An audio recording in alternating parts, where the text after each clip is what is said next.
Hello ATM, this is going to be a video on 1-9 group notes.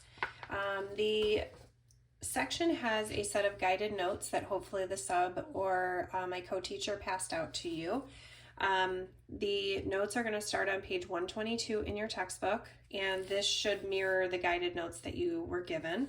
Under here, this is the actual textbook slides that I will use to go through the lesson.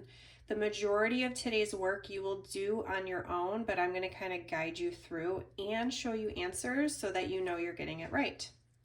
So on page 122, you'll notice there's these certain words regarding newspapers repeated over and over, and some of them are listed more and some are listed less.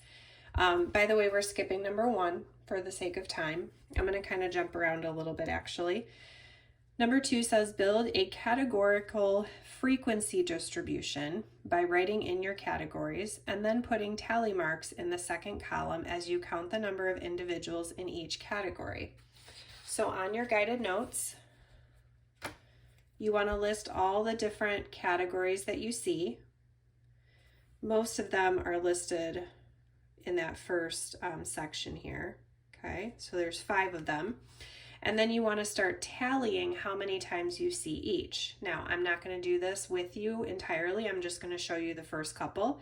I see social media, so I would put a tally mark, and then I'm going to cross it out so I know that I marked it. Internet, tally it, cross it out. TV, cross it out, tally it. Print media, cross it out, tally it. Radio, cross it out, tally it. TV, another one, tally it, okay? And you're going to keep doing that. So go ahead and pause the video and then you can check your answer with me. All right, here's what you should have for your tally marks and your frequencies. Social media was their 4th, internet 9 times, TV 6, print media 4, and radio 5 times. If you missed one, it's not a big deal, but on a quiz or a test, you're going to want to go nice and slow so you make sure you don't make a mistake. So that's called a frequency distribution, okay? Categorical frequency distribution. A lot of times it's helpful to use the tallies in order to get the frequency. Sometimes just counting, you might make a mistake. So the tally marks are optional, but very helpful. Now, number 3 says use your distribution to write some conclusions on the sources typical college students use to keep up on recent news. Do you think that there's enough data for your conclusions to be reliable?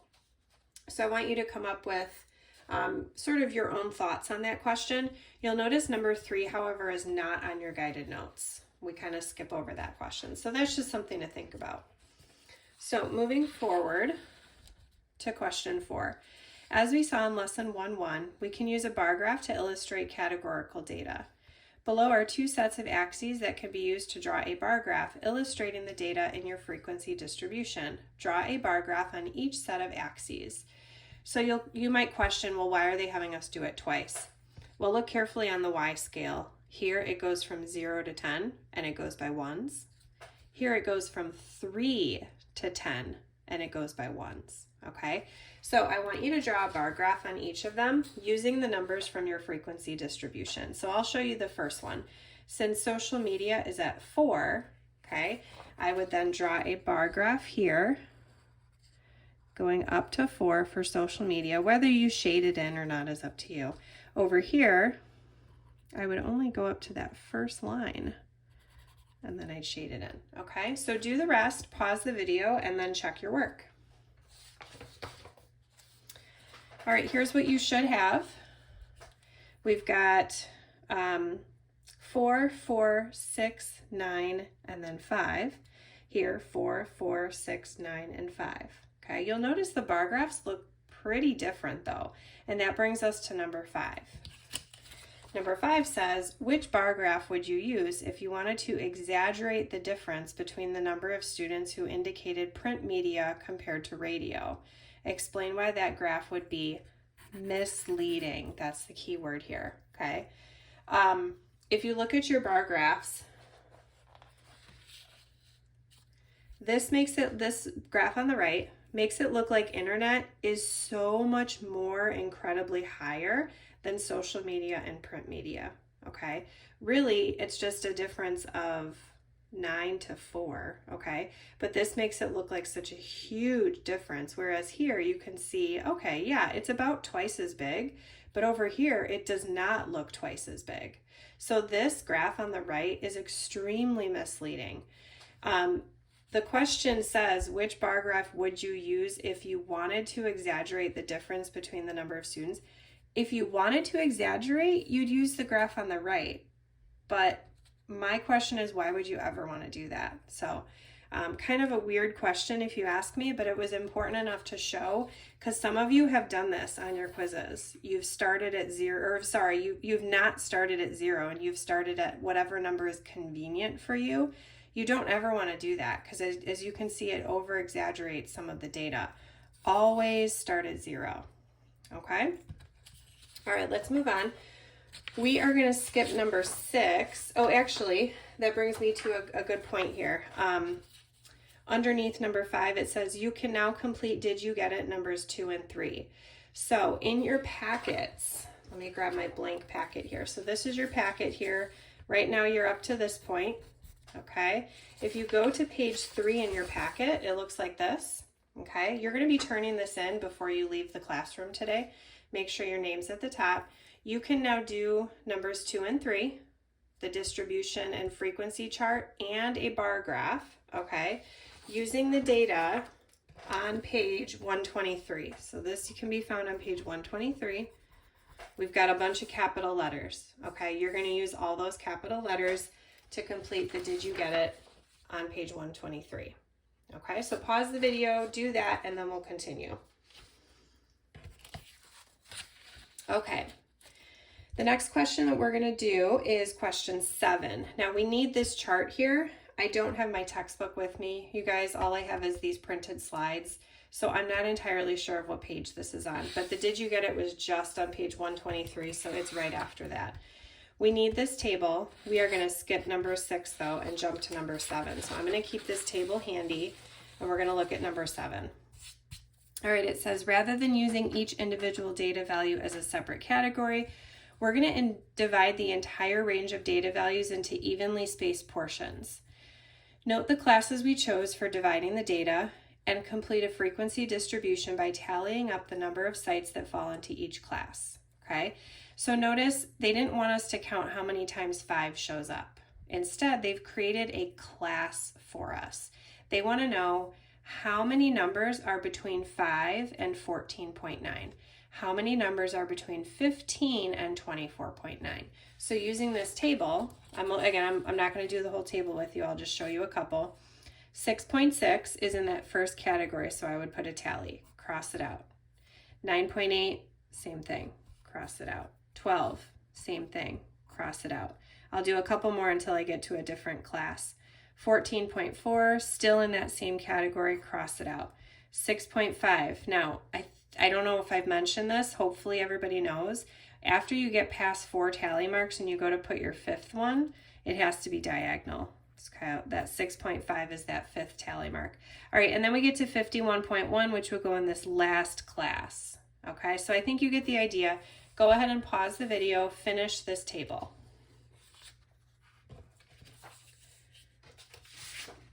Okay, let me give you the answers for that distribution frequency chart. There were 15 numbers in the first class, 3 in the second and third class, 0 in that 4th class, and then 4 in that last class. Okay, again, if you missed one, that's okay. That was a lot of numbers. Just on a quiz or a test, make sure you go nice and slow. Okay, so now moving on to number 8. When data are organized in a group frequency distribution, we draw a special kind of bar graph to illustrate. This type of graph is called a histogram, and it differs from a bar graph in 2 main ways. First, the horizontal axis isn't labeled with category names like radio or 5 to 14.9 because the data values are numerical. We're going to label the horizontal axes in number line form and like the scatter plots and time series graph we studied. So we're going to use a number line at the bottom instead of a bar graph. Okay? Now I want you to notice, I'm going to get my frequency table in here, okay? I want you to notice the numbers here that are first listed in the classes are the numbers that are down here on your bar graph, or I should say histogram, sorry, used the wrong language. So if you were to make your own scale, you always want to use the first number in the class. Don't worry about the decimals, just use that first number as your scale on your histogram, okay? Remember that it's not like a bar graph, okay? We're not doing categories, okay? We're not doing categories, we're making a number line at the bottom, okay? So what I'd like you guys to do, I'm going to show you the first one. You are going to draw your first bar for the histogram, remembering that we got 15 for that first one, okay? So I'm going to go up to 15 for this first section. I'm going to draw a line over, and then I'm going to connect it up to there. So that shows me that there were that many numbers in the class between 5 and 15, okay? So pause the video, you finish the rest, and then check your work. All right, here is what your histogram should look like. Notice here, the bars in the histogram are touching. There's no space between them, unless one of them is at 0, of course. Here, the bar graphs had a bunch of space in between them because they're different categories.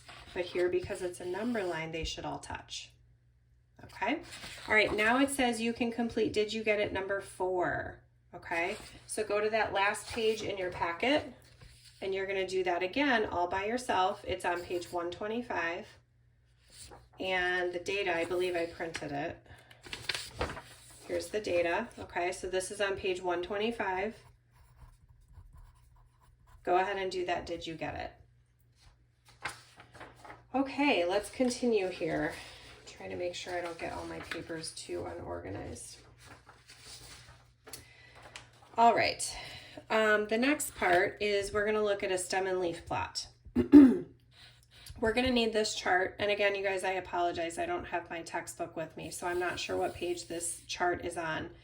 But find it somewhere in your textbook. We are jumping all the way ahead to number 18, okay? So on your guided notes, we just finished these two. You hopefully did you get it, number 4? So on page 2, you'll see that we're jumping all the way ahead to 18, okay? So we're gonna use this data.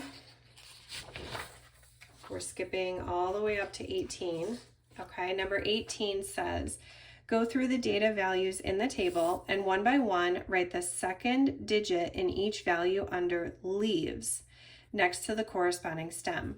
For example, since the first data value is 56, you'd write a 6 in the leaves column and next to 5 in the stems column. Separate leaves that correspond to the same stem with some space, but not with commas. Not with commas. Put in all second digits, including repeats. Okay?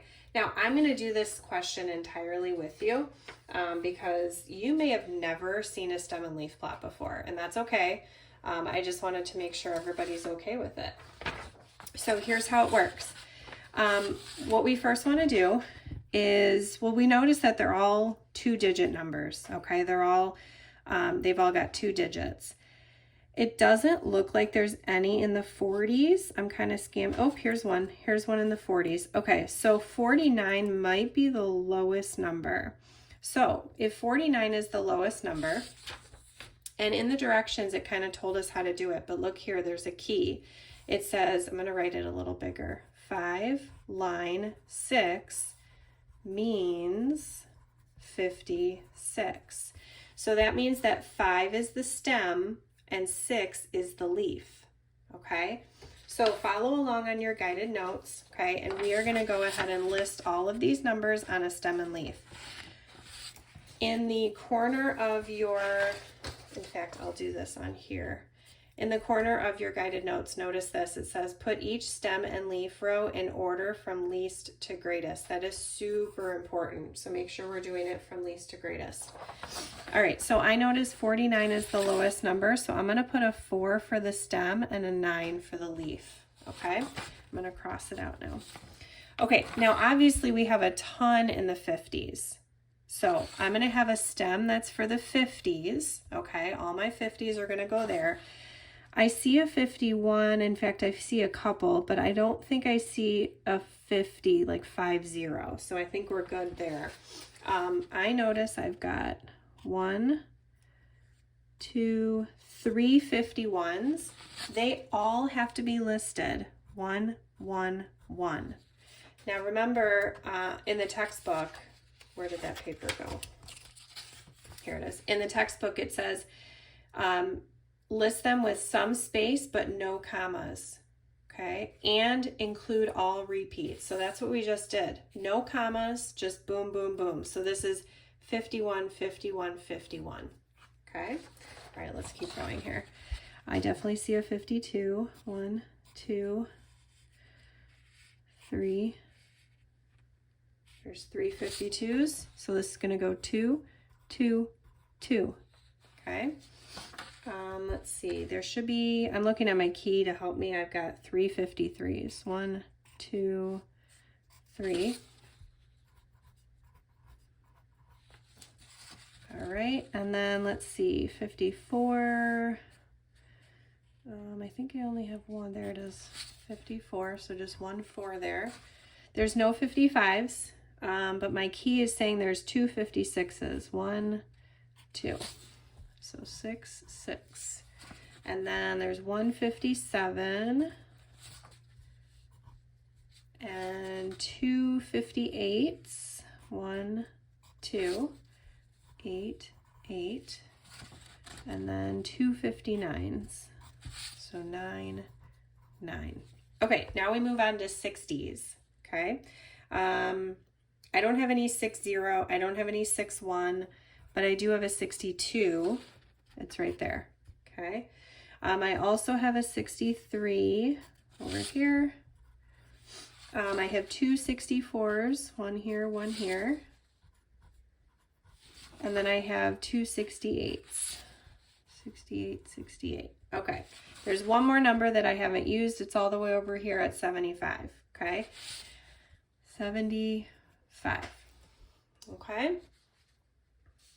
All right, we can talk a little bit more about stem and leaves once I'm back in school, but hopefully this gives you a better understanding and, you know, you have an idea of how to make one on your own, okay?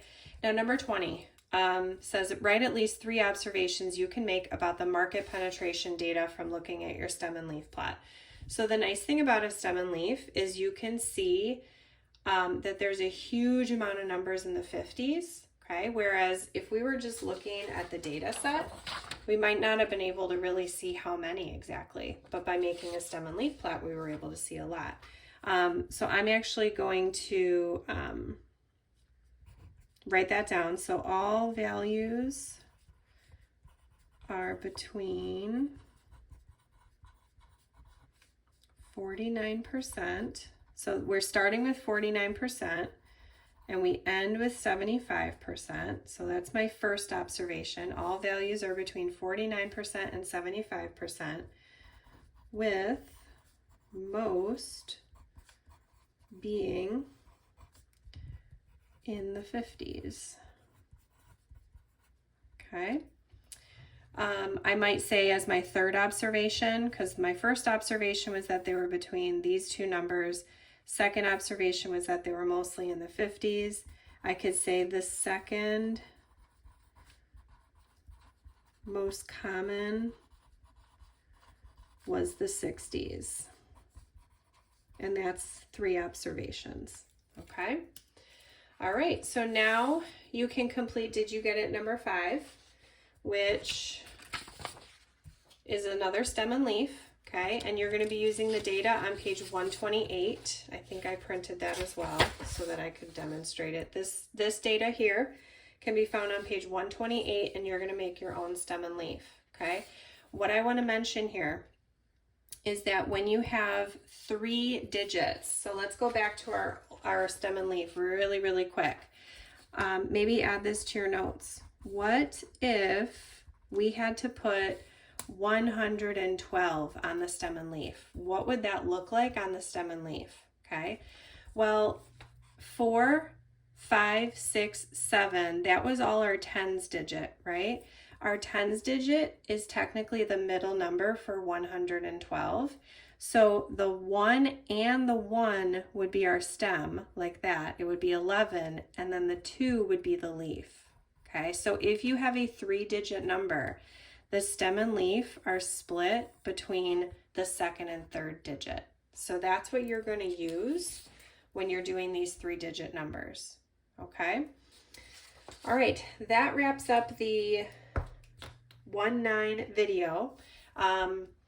Hopefully there's no major questions. Before you leave the room today, make sure you turn in this entire worksheet. Don't forget to put your name on it. And then the 1-9 application homework is posted in Google Classroom. You can work on that. That is due on Tuesday. We will go over questions and we will also begin your Unit 1 project. All right, good luck, guys. I will hopefully see you soon. Bye.